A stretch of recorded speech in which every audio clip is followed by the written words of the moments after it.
పెంటలో కనుక చూసుకున్నట్లయితే 0.5 టు 0.75% నత్రజని ఉంటుంది. అదేవిధంగా 0.2 టు 0.4 భాస్వరం ఉంటుంది. అదేవిధంగా 1 టు 1.5% పొటాషియం ఉంటుంది. అంటే తక్కువ మోతాదులో ఉన్నప్పటికీ వీటిని మనము నెగ్లెక్ట్ చేయకుండా ఖచ్చితంగా మనం ప్రతి రైతు ఆయన వరి పంట పండించేటువంటి పొలాలలో ఖచ్చితంగా మనము 10 నుంచి 15% అంటే దాదాపుగా 3 నుంచి 4 టన్నుల పెంట మనం ఖచ్చితంగా ప్రతి సంవత్సరం ప్రతి సీజన్కు వేసుకోవాల్సిందే.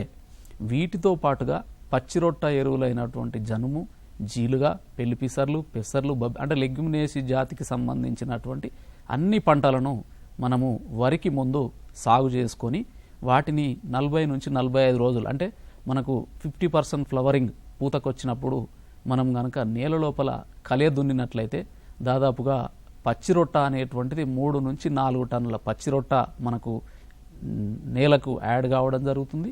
తద్వారా ఒక 15 నుంచి 20 కేజీల నత్రజని మనకు నేలకు యాడ్ కావడం జరుగుతుంది. తద్వారా నేలలో ఉన్నటువంటి సూక్ష్మజీవుల యొక్క సాంద్రత పెరగడం కానీ అదేవిధంగా నేలకు వివిధ రకాలుగా లాభం అనేటువంటిది చేకూరడం జరుగుతుంది. కాబట్టి ఖచ్చితంగా ఈ సేంద్రియ ఎరువు, ఈ 4 నుంచి 5 రకాల సేంద్రియ ఎరువులు ఏవైతే ఉన్నాయో వీటిని ఖచ్చితంగా ప్రతి రైతు ప్రతి సీజను అవకాశం ఉన్న చోట ఖచ్చితంగా వాడినట్లయితే ఈ సమగ్ర పోషక యాజమాన్యం పూర్తి స్థాయిలో పాటించినట్లు అవుతుంది.